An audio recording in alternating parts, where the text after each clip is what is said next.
Hi, this is Revathi. Welcome to అందమైన కథల పొదరిల్లు. Video చూస్తున్న ప్రతి ఒక్కరికి, అలాగే లైక్స్ కామెంట్స్తో ఎంకరేజ్ చేస్తున్న వారందరికీ నా హృదయపూర్వక ధన్యవాదాలు. నీ తనుకై ఎపిసోడ్ నంబర్ 134.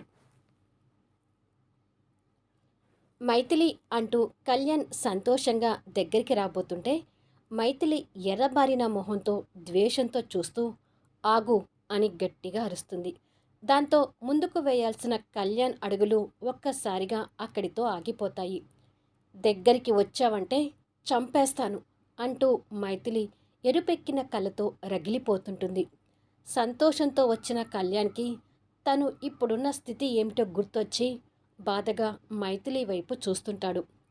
ఆ సంఘటనను తలుచుకొని మైథిలి కుమిలిపోతూ ఏడుస్తుంటుంది. అంతలో రాజేశ్వరితో పాటు మిగతా వాళ్ళందరూ కూడా అక్కడికి వస్తారు. మైథిలి తల్లిని చూడగానే బెడ్ దిగి అమ్మా అంటూ పరిగెత్తుకుంటూ వెళ్ళి రాజేశ్వరిని హక్ చేసుకొని ఏడుస్తుంటుంది.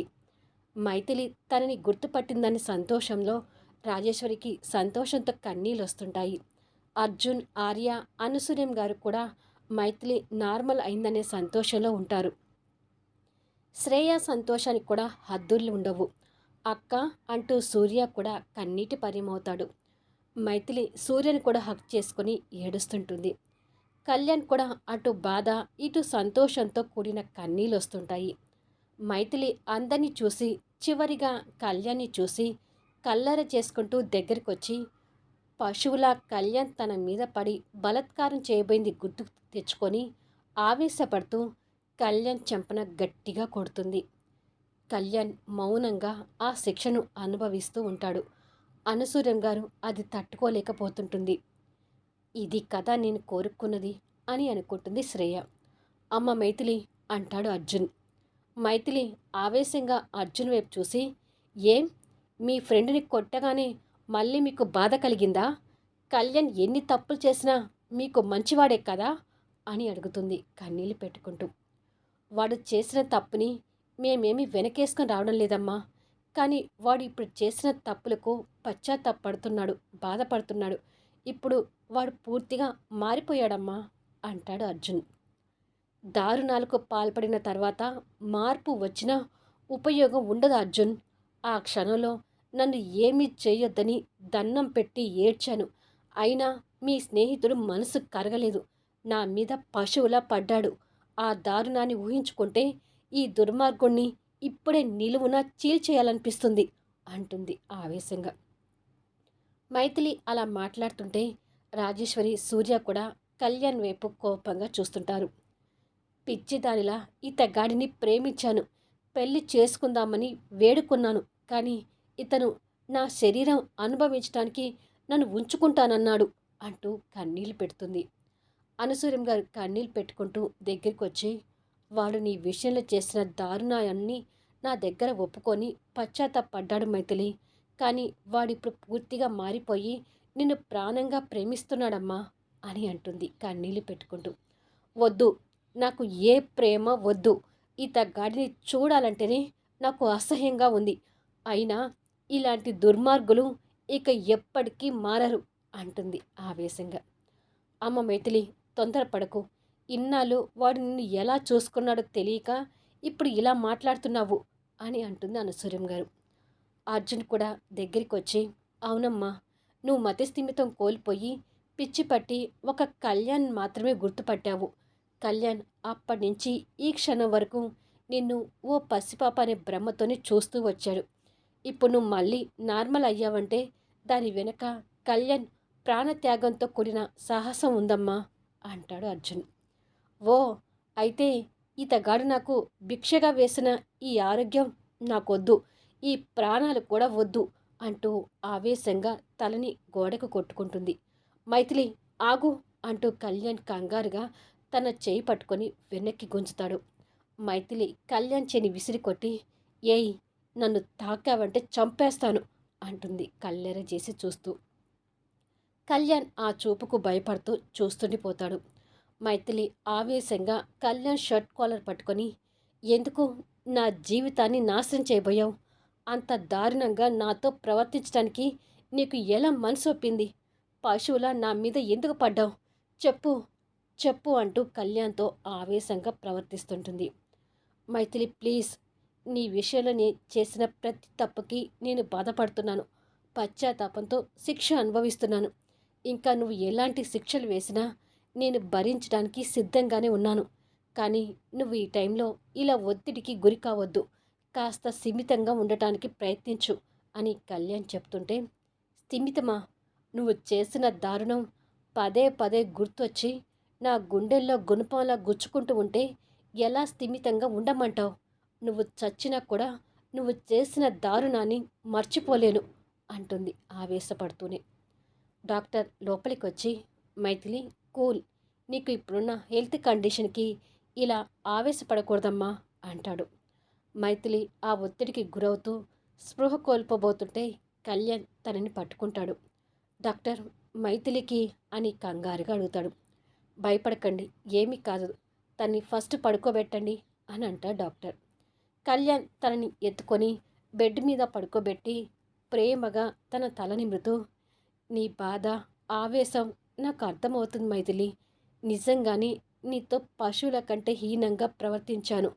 నిన్ను క్షమాపణ అడగటానికి కూడా నా మొహం చెల్లడం లేదు అని మనసులో అనుకుంటూ కుమిలిపోతుంటాడు. కాసేపు అందరూ బయటికి వెళ్ళండి అని అంటాడు డాక్టర్. కళ్యాణ్ తప్ప ముందు అందరూ మైథిలిని బాధగా చూస్తూ బయటికి వెళ్తారు. కళ్యాణ్ అపురూపంగా తన చేయిని చేతిలోకి తీసుకొని గుండెలకు హత్తుకొని కన్నీళ్లు పెట్టుకుంటాడు. కొన్ని క్షణాలకి ఆ చెయ్యిని నిదానంగా వదిలి బాధగా చూస్తూ బయటికి వస్తాడు. బయటికి వచ్చిన కళ్యాణ్ అర్జున్ని హక్ చేసుకొని, బావా బావా అంటూ, నా వెంట తిరిగిన మైథిలి నన్నిప్పుడు పట్టుకొని దుర్మార్గుడు అంటుంటే తట్టుకోలేకపోతున్నాను అర్జున్ అంటూ కన్నీటి పర్యమవుతుంటాడు. మైథిలి ఇప్పుడు ఆవేశంతో ఉందిరా. ఎవరు ఏది చెప్పినా వినే పరిస్థితిలో లేదు. తను ఆవేశంలో అనే మాటలు పట్టించుకోకు అంటూ కళ్యాణ్ని ఓదారుస్తుంటాడు అర్జున్. కోపంగా ఉన్న రాజేశ్వరి కన్నీళ్ళు తుడుచుకుంటూ, ఆవేశం కాదు, తన మనసు పగిలి ఆ మాటలు అలా వస్తున్నాయి. అసలు నా కూతురికి ఏ ఆస్తులు పాస్తులు వద్దు.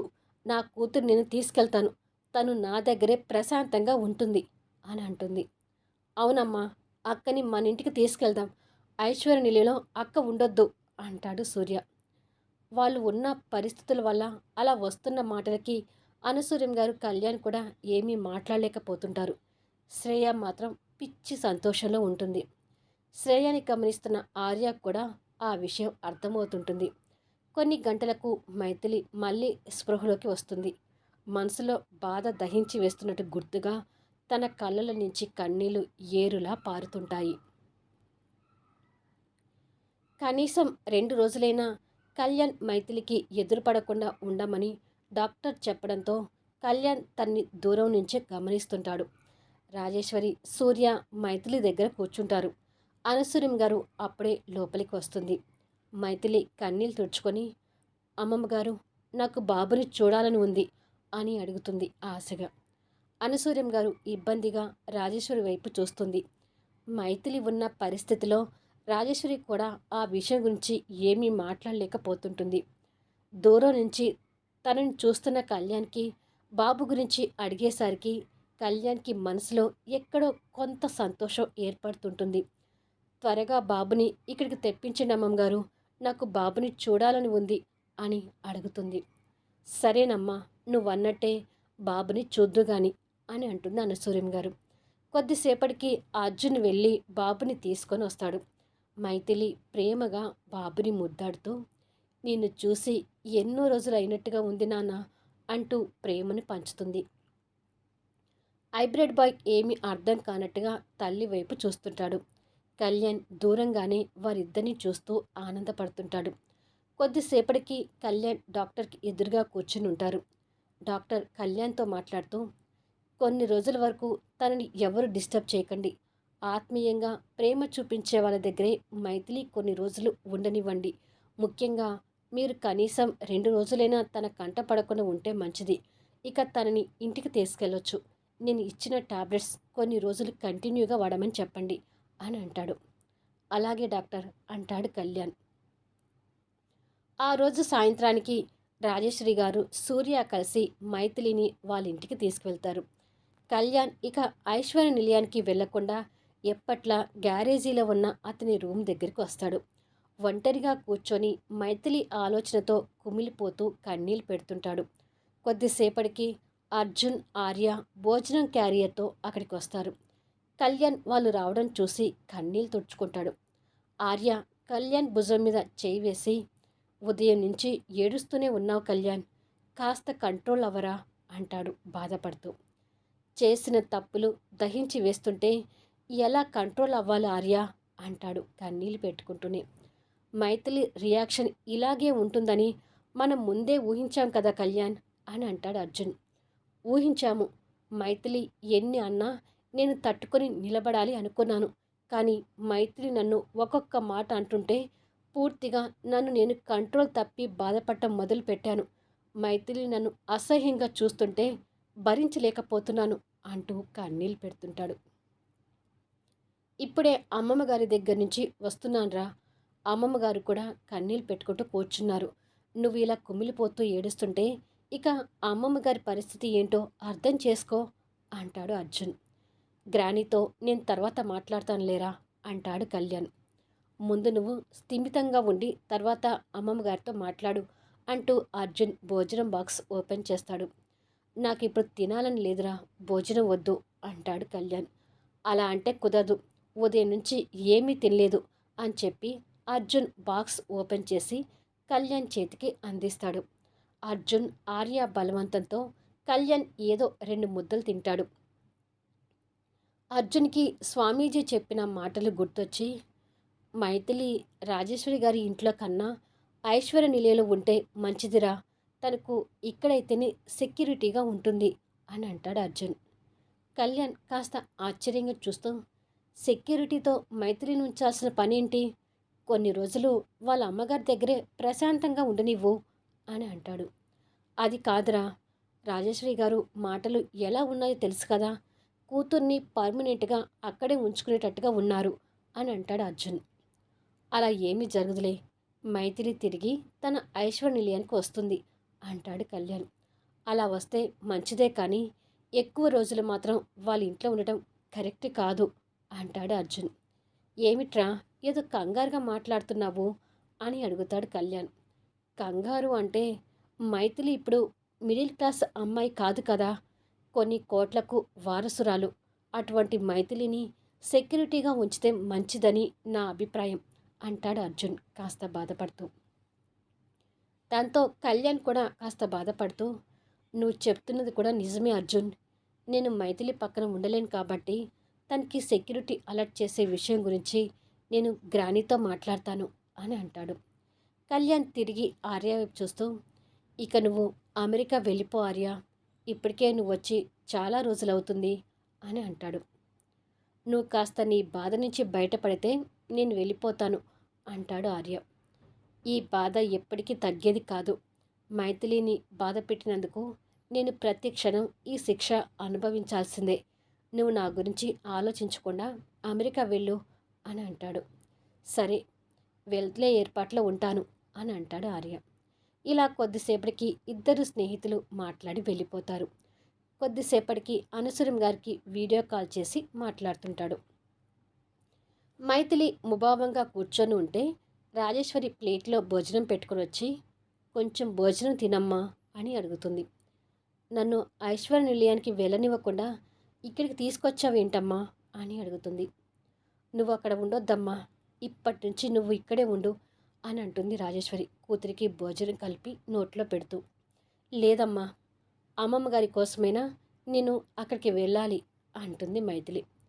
పిన్ని గారిని చూసుకోవడానికి అక్కడ సర్వెంట్స్ ఉన్నారు కదమ్మా అని అంటుంది రాజేశ్వరి. సర్వెంట్స్ ఉండటం వేరు, అయిన వాళ్ళు ఉండటం వేరమ్మా. పైగా ఇప్పుడున్న పరిస్థితిలో అమ్మమ్మ గారు కూడా చాలా బాధపడుతుంటారు. అది తన ఆరోగ్యానికి అంత మంచిది కాదు. వచ్చినందుకు 2 రోజులు ఉండి ఐశ్వర్య నిలయానికి వెళ్తాను అంటుంది మైథిలి. సరేలే, ఆ విషయాల గురించి తర్వాత మాట్లాడదాం. భోజనం తిని టాబ్లెట్స్ వేసుకొని ప్రశాంతంగా పడుకో అంటుంది రాజేశ్వరి. కళ్యాణ్ ఫోన్లో వాళ్ళ గ్రానీతో మాట్లాడి బాబుని చూసుకొని ఫోన్ పెట్టేయగానే మోహన్ దగ్గర నుంచి కాల్ వస్తుంటుంది. మోహన్ ఏం మాట్లాడతాడు అనేది నెక్స్ట్ వీడియోలో చూద్దాం. ఈ వీడియో ఎలా ఉంది అనేది కామెంట్స్లో తెలియచేయండి. అలాగే లైక్స్ ఇచ్చి సపోర్ట్ చేయండి.